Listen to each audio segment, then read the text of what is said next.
Good morning everyone. Last week we have started our lesson Constitutional Design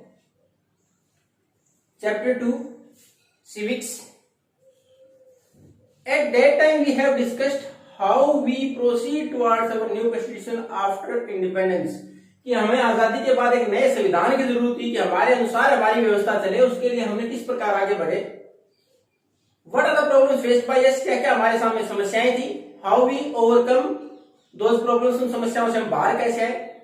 How we learn from different countries and different institutions established by the Britishers. जो अलग अलग संस्थान अंग्रेजों ने शुरू किए थे उनसे हमने कैसे सीखा, अलग अलग देशों से हमने कैसे सीखा.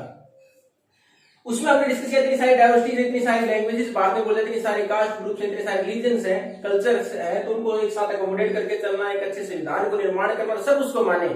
एक डिफिकल्ट टास्क था हमारे सामने. उसमें हमें तो मदद मिली केवल ये थी कि जो बेसिक प्रिंसिपल्स हैं कॉन्स्टिट्यूशन के, चाहे वो इक्वालिटी है, चाहे फ्रीडम है, चाहे यूनिवर्सल एडेड फ्रेंचाइज था, इसके ऊपर सबकी सहमति थी. हमने देखा उसके लिए 1928 में मोतीलाल नेहरू और उनके साथ साथ और जो कांग्रेस के लीडर थे उन्होंने संविधान पहली बार निर्माण के ड्राफ्ट किया था.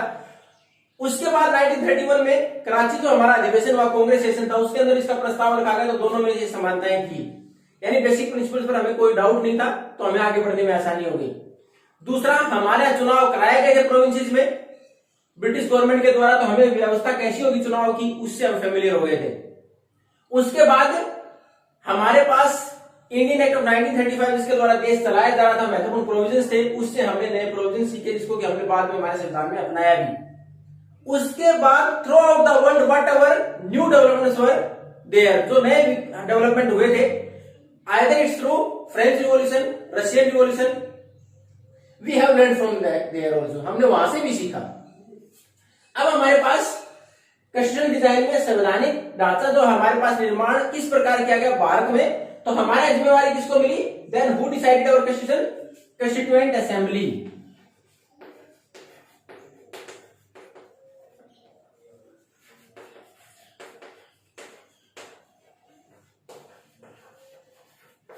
हमने पढ़ा था 8th क्लास में भी, कॉन्स्टिट्यूएंट असेंबली, संविधान सभा, जिसने कि हमारे संविधान की ड्राफ्टिंग की कि हमारा संविधान कैसा होगा, उसकी पूरी ड्राफ्टिंग की थी. अब ये कॉन्स्टिट्यूएंट असेंबली में कौन लोग शामिल थे, किस प्रकार बनी है. तो कॉन्स्टिट्यूएंट असेंबली के लिए चुनाव कराए गए थे, इलेक्शंस वर हेल्ड. और कब हुए इलेक्शंस? जुलाई 1946 में हमारे कॉन्स्टिट्यूएंट असेंबली के लिए चुनाव कराए गए, संविधान सभा के लिए चुनाव कराए गए. Leaders from different regions, provinces, and from different religious groups, caste groups, etc., linguistic groups are elected. बहुत सारे मेंबर चुने गए. अब इसमें जो संविधान सभा है उसने ड्राफ्टिंग की जिम्मेवारी ली, यानी उनको जिम्मेवारी दी गई ड्राफ्टिंग करने की. उसके बाद एक संविधान ड्राफ्ट किया गया, संविधान तैयार किया गया, एक प्रारूप तैयार किया गया, किस प्रकार हमारा संविधान होगा, क्या क्या प्रोविजंस होंगे. और उस वक्त जो मेंबर थे, हालांकि आपकी बुक में मेंशन नहीं कर रखा है, but it was there in 389 members were there. 389 total members चुने गए थे इस संविधान सभा के लिए, संविधान बनाने के लिए. अब लेकिन जैसे ही पार्टीशन हुआ at the time of independence, आजादी के समय, तो हमारे यहां ये दो हिस्सों में, भारत और पाकिस्तान की कॉन्स्टिट्यूशन असेंबली दो हिस्सों में बढ़ गई. संविधान सभा पाकिस्तान के अलग, भारत के अलग. तो भारत में कितने रहे? केवल जो आपकी बुक में मेंशन है 299. इसका मतलब 90 मेंबर, इसमें से माइनस 90 बच गए. 90 मेंबर पाकिस्तान कॉन्स्टिट्यूशन असेंबली में चले गए. हमारे पास संविधान बाद में निर्माण कितने लोगों ने किया? 299. अब जुलाई में चुनाव कराए गए थे, दिसंबर में इसकी पहली मीटिंग हुई.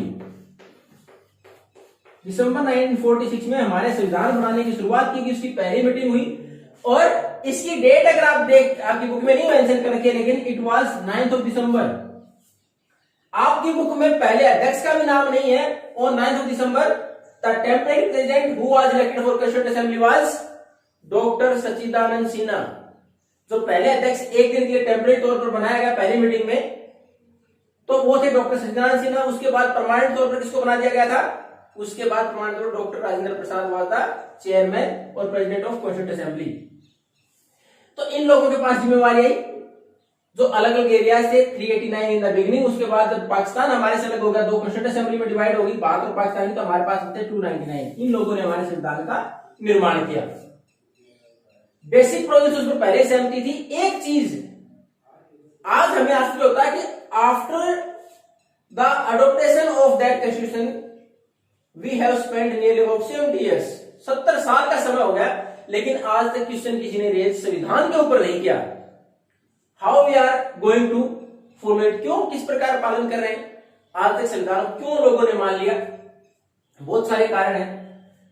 अब हमारे यहाँ इसको अडोप्ट तो कब कर रहे, कॉन्स्टिट्यूशन असेंबली ने कब अडोप्ट कर लिया था इसको? 1946 में शुरुआत हुई थी और 26 नवंबर 1949 हमारा संविधान बनके तैयार हो गया था।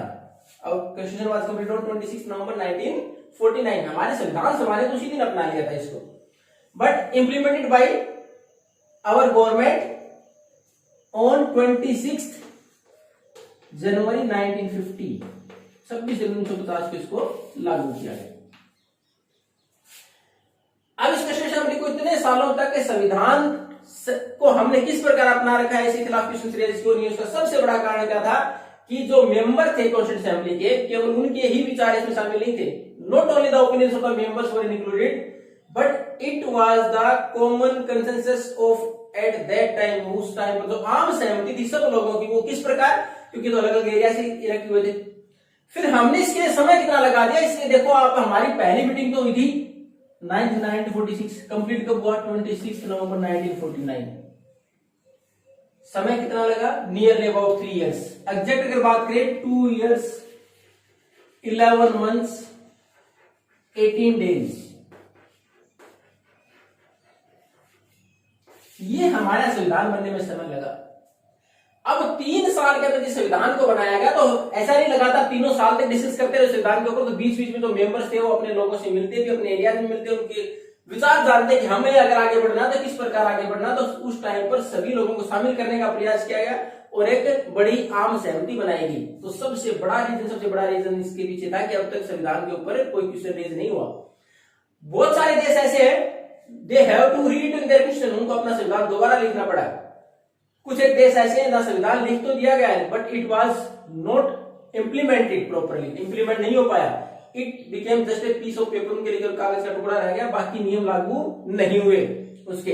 लेकिन भारत में कुछ कॉन्स्टिट्यूशन के प्रोविजंस थे, कुछ प्रोविजन तो थे जिनके ऊपर क्वेश्चन रेज किए गए, जैसे आर्टिकल 370 आप पढ़ते, उसके ऊपर भी क्वेश्चन रेज किए गए, क्यों दिया गया, जो स्पेशल स्टेटस दिया गया था जम्मू और कश्मीर को।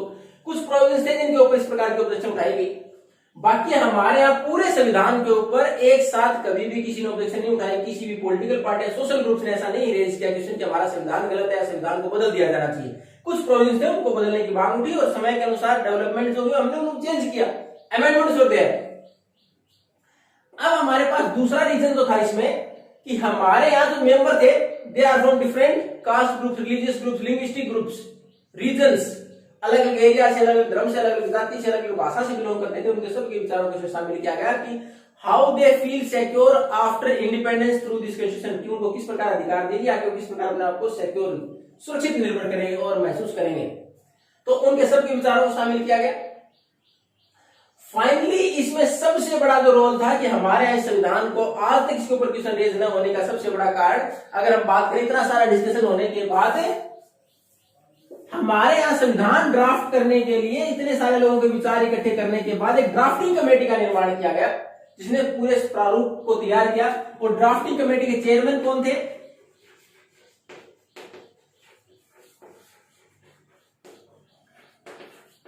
ड्राफ्टिंग कमेटी के चेयरमैन थे डॉक्टर भीमराव अंबेडकर।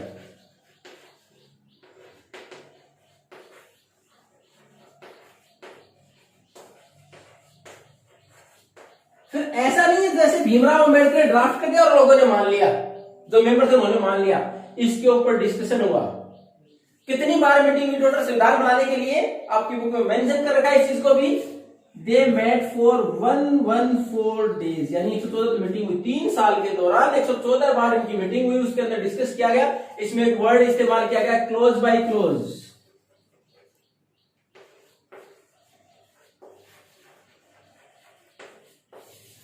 यानी एक एक पॉइंट के ऊपर डिस्कशन हुआ, यानी जितने मेंबर थे सब ने अपनी उस टाइम पर जो भी उनकी चिंताएं, एंजाइटी वाज देयर, कोई भी उनके मन में रहा हो, कोई भी संदेह, तो उनके मन में कोई भी संदेह रहा, उन्होंने हर चीज के ऊपर वन बाय वन डिस्कस किया। अब इतना सारा डिस्कशन होने के बाद एवरी वर्ड वाज रिकॉर्डेड, कि हर एक वर्ड को रिकॉर्ड किया गया। उसमें जितने जब हमारा संविधान बना गया, एक एक वर्ड, एक एक क्लोज जिसके ऊपर डिस्कशन हुआ, और इसमें लगभग कितने बदलाव हुए, nearly about 2000 amendments were there. यानी जो भीमराव अंबेडकर ने ड्राफ्टिंग की थी उसके ऊपर इतने सारे क्वेश्चंस रेज किए गए मेंबर्स के द्वारा, इतनी सारे उनके मन में कहीं ना कहीं चिंताएं थी कि after independence it will be implemented और नॉट, और the people are going to accept it और नॉट। तो उसके लिए लगभग 2000 बार इसमें अमेंडमेंट किया गया। और जब ये सारी डिबेट डिस्कशन का रिकॉर्ड किया गया तो उसके बाद लगभग इसके लिए हैवी 12 बुक्स, लगभग 12 बल्कि वॉल्यूम तैयार हो गई उसकी। और किसके नाम से? Debates on question by question assembly. Question assembly के लिए जो डिबेट्स थी उसके नाम से 12 वॉल्यूम, इतनी सारी किताबें चल गई। उसमें पूरे एक एक वर्ड को रिकॉर्ड किया, जिसने क्या बोला, किस चीज के ऊपर कैसे क्वेश्चन रेज किया, किस व्यक्ति की आवाज किसने किस प्रकार उठाई। तो इसलिए हमारे यहाँ एक एक चीज के ऊपर डिस्कशन हुआ, 2000 बार अमेंडमेंट किया गया, उसके बाद संविधान को अपनाया गया था। तो इसमें गुंजाइश बहुत कम थी कोई भी क्वेश्चन रेज होने की। इसलिए हमने इस संविधान को 70 साल हो गए संविधान लागू, तो भी अब तक उसके ऊपर कोई क्वेश्चन रेज नहीं हो पाया है। कुछ अमेंड, हाँ हमारे यहाँ कुछ प्रोविजन पर हुआ, दे आर चेंज और अमेंडेड, उनको कुछ बदल दिया गया। अब हमारे पास नेक्स्ट क्लास में we are going to discuss about the basic concept behind Indian constitution. हमारे संविधान के लिए गाइडिंग प्रिंसिपल्स कौन से रहे, कौन सिद्धांत जिनको हमने पालन करते हुए हमारे भारतीय संविधान का निर्माण किया, उसके बारे में हम पढ़ेंगे in the next class. Thank you, have a nice day.